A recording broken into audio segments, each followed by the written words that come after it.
21 बरस हो चुके हैं झारखंड को बिहार से अलग हुए। शुरू में तो बुनियादी सुविधाओं पर ध्यान दिया गया, लेकिन जैसे जैसे वक्त बीता झारखंड में भी सड़कों का जाल बिछने लगा। जब झारखंड अलग हुआ था तब नेशनल हाईवे का दायरा महज 1600 किलोमीटर का था, जो 21 साल में बढ़कर 3300 किलोमीटर से ज्यादा हो गया है।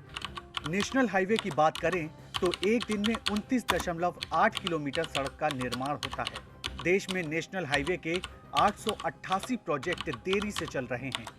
इसमें झारखंड के 18 प्रोजेक्ट शामिल हैं। झारखंड में एनएच की कुल लंबाई 3290 किलोमीटर है। इसमें एनएचएआई के पास करीब 1800 किलोमीटर का लेंथ है।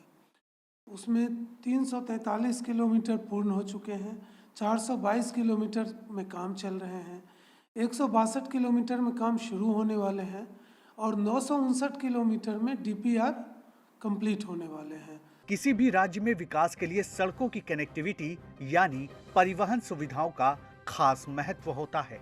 आसान भाषा में कहें तो जिस राज्य या क्षेत्र की सड़कें जितनी अच्छी होंगी, उस क्षेत्र का विकास उतनी तेजी से होगा। झारखंड में नेशनल हाईवे के जो 18 प्रोजेक्ट देरी से चल रहे हैं, उसकी कुल लंबाई 508.47 किलोमीटर है और इसके लिए कुल 3607.5 करोड़ रुपए आवंटित किए गए हैं। झारखंड में कुल 30 नेशनल हाईवे हैं। इसमें सबसे लंबा राजमार्ग नेशनल हाईवे 33 है। ये बिहार बॉर्डर से पश्चिम बंगाल बॉर्डर तक है। इसकी कुल लंबाई 333.5 किलोमीटर है और झारखंड में 92.9 किलोमीटर है। झारखंड में सबसे छोटा राजमार्ग नेशनल हाईवे 133 बी है। ये साहिबगंज से बिहार बॉर्डर तक बना है और इसकी कुल लंबाई 16 किलोमीटर है। झारखंड में 11 किलोमीटर तक है।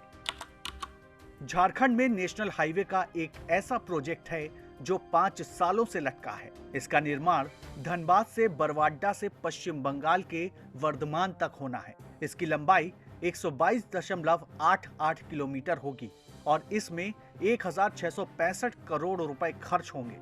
भारतमाला की जो कॉरिडोर है वो रांची से संबलपुर का कॉरिडोर है, ग्रीनफील्ड न्यू, और धनबाद से रायपुर का कॉरिडोर है, और उसी तरह से रांची से वाराणसी का कॉरिडोर है और रांची से कलकत्ता का कॉरिडोर है।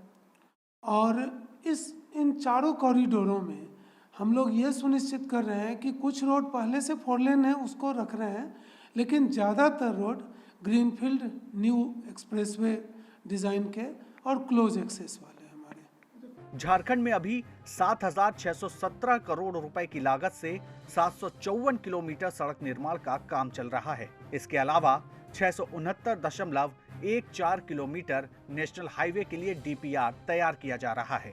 झारखंड में पिछले 3 सालों में नेशनल हाईवे पर हुए खर्च की बात करें तो वित्तीय वर्ष 2017-18 के लिए 261 करोड़ आवंटित किए गए, जो पूरा खर्च हो गया। 2018-19 के लिए 320 करोड़ रुपए आवंटित किए गए और ये राशि भी पूरी खर्च की गई। वहीं 2019-20 के लिए 163 करोड़ रुपए का बजट आवंटित हुआ, लेकिन खर्च 182 करोड़ रुपए हो गए।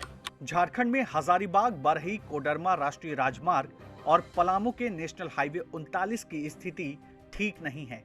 हाईवे की बदहाल स्थिति और निर्माण कार्य में हो रही देरी पर राजनीति भी हो रही है। बजट सत्र के दौरान भी इसको लेकर सवाल उठे। विपक्ष ने कांग्रेस और झामुमो पर इसका दोष मढ़ दिया। देखिए, ये सरकार बनने के बाद विकास की जितनी योजनाएं हैं, सारी योजनाएं प्रभावित हुई। सरकार के दूरदर्शिता नहीं होने के कारण, सरकार में पारदर्शिता नहीं होने के कारण, सरकार के पदाधिकारियों के उदासीनता होने के कारण पूरे प्रदेश में आज एक ऐसा वातावरण बना हुआ है कि सारी जनता ये बात को समझ रही है कि सरकार से हम लोग उम्मीद नहीं कर सकते। वहीं सत्ता पक्ष ने नेशनल हाईवे की बदहाली और निर्माण को लेकर केंद्र पर निशाना साधा है। साथ ही इसका दोष ठेकेदार पर मढ़ दिया है।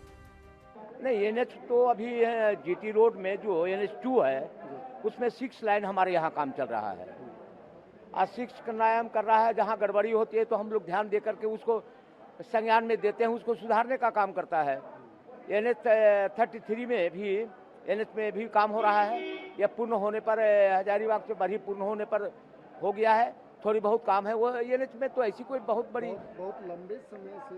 हाँ, ये लंबी समय से है, बहुत लंबे। इसके पहले जो ठेकेदार साहब भाग गया था हजारीबाग टू बरही के, जिसके कारण से फॉरेस्ट क्लियरेंस तो बहुत बड़ा इशू है, इसलिए कि ये हमारा झारखंड फॉरेस्ट का काफ़ी मतलब फॉरेस्ट एरिया है झारखंड में, तो वो है। बट लेकिन हम फॉरेस्ट डिपार्टमेंट के साथ प्रॉपर कोऑर्डिनेशन करके, और यहाँ राज्य सरकार जो है वो रेगुलर मॉनिटरिंग कर रहे हैं, और चीफ मिनिस्टर और चीफ सेक्रेटरी साहब के अध्यक्षता में हमेशा मॉनिटरिंग होती है, जिससे हमारा काम हो रहा है और फॉरेस्ट क्लियरेंस का इशू भी रिजॉल्व हो रहा है। नेशनल हाईवे के लटके प्रोजेक्ट में जमीन अधिग्रहण बड़ी समस्या है। इसके अलावा लोगों को समय पर मुआवजा भी नहीं मिल पाता है। जरूरत है इन समस्या पर गौर करने की और उसे जल्द से जल्द दूर करने की, ताकि विकास की राह में कोई रोड़ा ना आए और झारखंड विकास की राह पर दौड़ता रहे। भुवन किशोर झा, ETV भारत, रांची।